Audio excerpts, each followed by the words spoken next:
بقول لك ايه، استعباط مش عايز. انا هنا صاحب الليله، انا اللي اقول لك تتفرجي على ايه وتاكلي ايه وتشربي ايه وتتخمدي امتى. انت مش طالعه رحله، انت جايه تسكني هنا، فاهمه يا بنت؟ مين صاحب الليله؟ انا صاحب الليله، فاهمه ولا فجرت؟ الفل يا ابو علي. انا اسف، واضح ان انا جيت في وقت مش مناسب. لا مؤاخذة يا اخواتي، احنا كده دخلنا عليهم خلوتهم، هم في شهر العسل.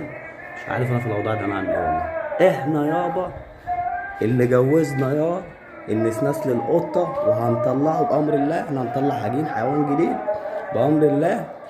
هيبقى طالع بص قطة بتتنطط بديل طويل قوي، انت فاهم؟ اصحى لينا، احنا اللي هجينا القط مع النسناس يا اخينا. يا ابني سيبها ارحمها.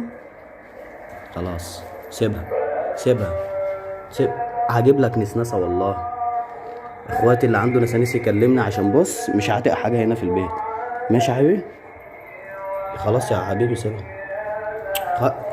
لا ده بيتخانق معايا يا ابني. دي قطة، دي قطة، انت نسناس. اهدى اهدى يا عم. في ايه يا عم؟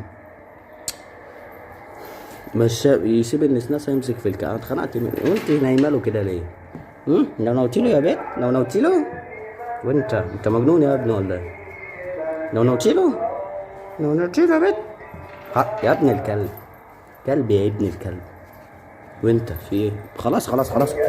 هو كده على فكرة ده مش سلوكه الطبيعي، بس هو كده اعتبره من الجماعة وبيدافع عن مراته. والله العظيم انت مجنون يا ابني. انت كنت بتعمل ايه؟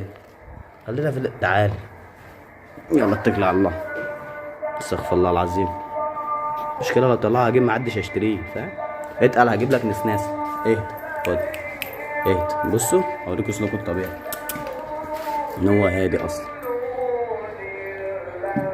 اهدى.